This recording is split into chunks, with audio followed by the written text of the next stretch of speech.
Hello friends, আমি শুভম।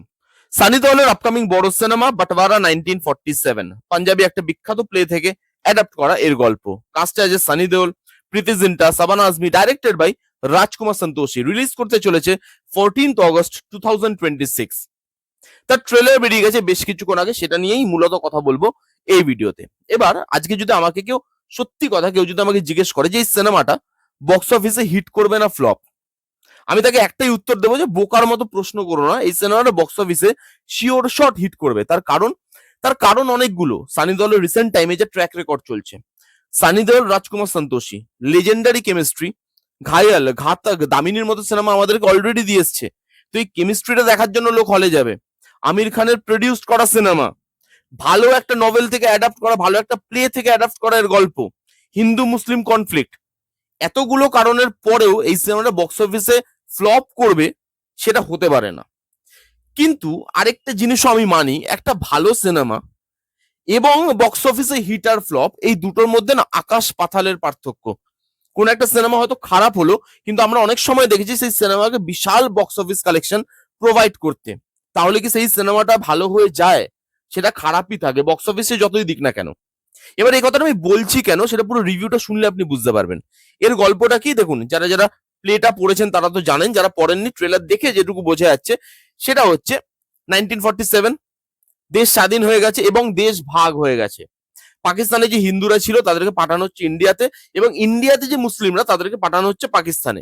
তো সানি দেওল এবং তার ফ্যামিলি, যেখানে তার ওয়াইফের রোলটা প্লে করছে প্রীতি জিন্টা, তাদেরকে পাঠানো হচ্ছে বিকজ তারা মুসলিম লোক, তারা তাদের ফ্যামিলিটা মুসলিম ফ্যামিলি, তাদেরকে পাঠানো হচ্ছে পাকিস্তানে।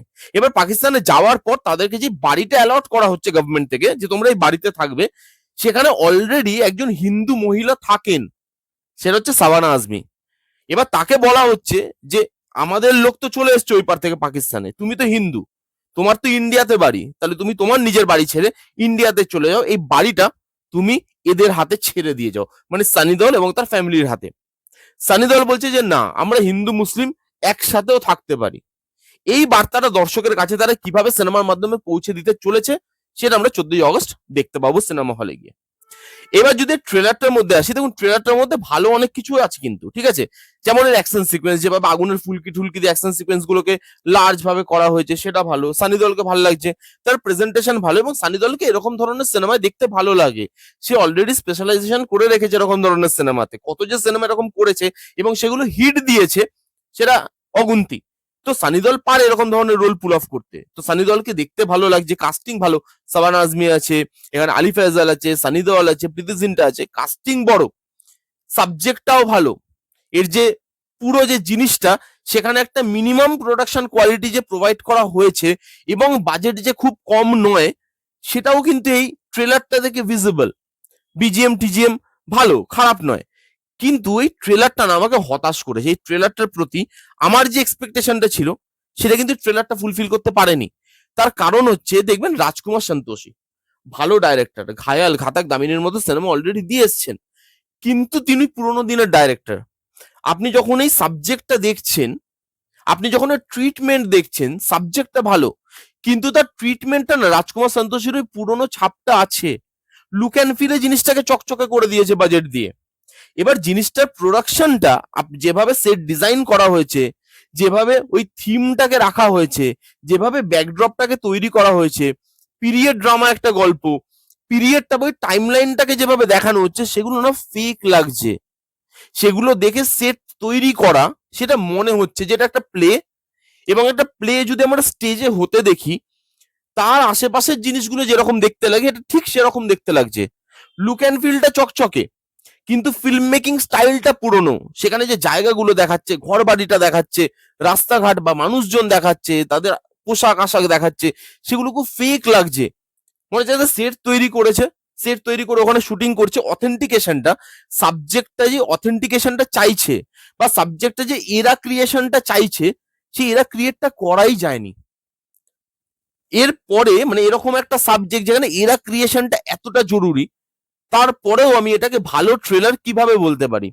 সিনেমাটা হয়তো ভালো হবে, সিনেমাটা হয়তো ব্লকবাস্টার হবে, কারণগুলো আমি আপনাদেরকে বললাম, কিন্তু তার মানে এটা নয় যে সিনেমাটা ভালো সিনেমা হবে। বক্স অফিস দিয়ে সব সিনেমাকে আমি অন্তত বিচার করতে পারবো না। এই সাবজেক্টটার সঙ্গে যে ট্রেলারে যে কানেকশনটা ফিল হওয়া উচিত ছিল সেটা হয় না। ইমোশনাল মোমেন্ট রাখা হয়েছে কিন্তু ইমোশনাল মোমেন্ট ওয়ার্ক করছে না ট্রেলারে, বিকজ এই ট্রেলারের যে কাটিং সেই কাটিংটা খুব অ্যাব্রাপ্ট হয়েছে। সানি দেওলকে দেখতে ভালো লাগছে কিন্তু তার খালি অ্যাকশন গুলো যদি আপনি একদম প্রথম থেকে মানে বিটস এন্ড পিসেসে দিতে থাকেন, যে এখানে অ্যাকশন তারপরে আবার অ্যাকশন তারপরে আবার অ্যাকশন, সেখানে না একটা আর্ক নেই কোনো ট্রেলারের। একটা ট্রেলার যে প্রথম থেকে একটা লো পয়েন্ট থেকে শুরু হবে, হাই মোমেন্টে গিয়ে শেষ হবে, সেখানে ইমোশন থাকবে, ড্রামা থাকবে, এরাটা আমি বুঝতে পারবো যে হ্যাঁ এরা বাজেট ঢেলেছে, এরাটাকেও ক্রিয়েট করার চেষ্টা করেছে। সেই জিনিসটা আমি এখানে দেখতে পেলাম না। রাজকুমার সন্তোষী ভালো ডাইরেক্টর, লেজেন্ডারি ডাইরেক্টর, সে বিষয়ে কোনো সন্দেহ নেই, কিন্তু প্রত্যেক কটা জিনিসের একটা এক্সপায়ারি ডেট থাকে, সেটা কিন্তু আমাদেরকে মানতে হবে। এখানে রাজকুমার সন্তোষীর কাজ দেখে বোঝা যাচ্ছে যে সে 2026-এ কাজ করছে, সেটা দেখে বোঝা যাচ্ছে না। মনে হচ্ছে আজ থেকে 10 বছর 15 বছর আগে তিনি এই মুভিটা বানিয়েছেন, তাহলে আমি মানতে পারতাম। আজকের দিনে না, এই লুক অ্যান্ড ফিল অথেন্টিকেশনটা আমি পাচ্ছি না। আমি জানি না সিনেমা হলে গিয়ে এই সাবজেক্টটার সঙ্গে আমি কতটা নিজেকে কানেক্টেড ফিল করাতে পারবো, কিন্তু তারপরেও এই ধরনের সিনেমার অডিয়েন্স আছে, এই ধরনের সিনেমা মানুষ দেখতে যায়, এবং সানি দেওল যখন এরকম ধরনের সিনেমা করে রাজকুমার সন্তোষের সঙ্গে মিলে, তখন হাইপটা আরো দ্বিগুণ হয়ে যায়। এবার সিনেমাটা আমাকে অন্তত একটু হলেও চিন্তায় ফেললো যে সিনেমাটা আদতে প্রোডাক্ট হিসাবে বা ওভারঅল একটা সিনেমার এক্সপিরিয়েন্স হিসাবে আমাকে সেই এক্সপিরিয়েন্সটা দিতে পারবে তো, সেই প্রশ্নটা মাথায় নিয়েই কিন্তু আমি হলে দেখতে যাব। কারণ ট্রেলারটা আমার খুবই অ্যাভারেজ একটা ট্রেলার লেগেছে, খুব লাফালাফি করার মতো ট্রেলার, বা সানি দেওল করছে বলে সেটাকে একদম outstanding out of the box trailer বলে দেবো, পারবো না বলতে। এই ছিল বাটওয়ারা 1947 এর ট্রেলারের রিভিউ। কারা কারা দেখেছেন অলরেডি ট্রেলারটা, আপনাদের কিরকম লেগেছে কমেন্ট করে জানান।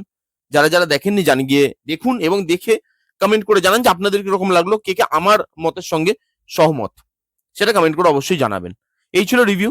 কেমন লাগলো রিভিউটা জানাতে ভুলবেন না। ভালো লাগলে প্লিজ গিভ এটা থামস আপ, লাইক করবেন, কমেন্ট করবেন, শেয়ার করবেন, চ্যানেলটাকে মাস্ট সাবস্ক্রাইব করবেন। দেখা হচ্ছে নেক্সট কোনো ভিডিওতে, ততক্ষণ bye bye, take care and be safe.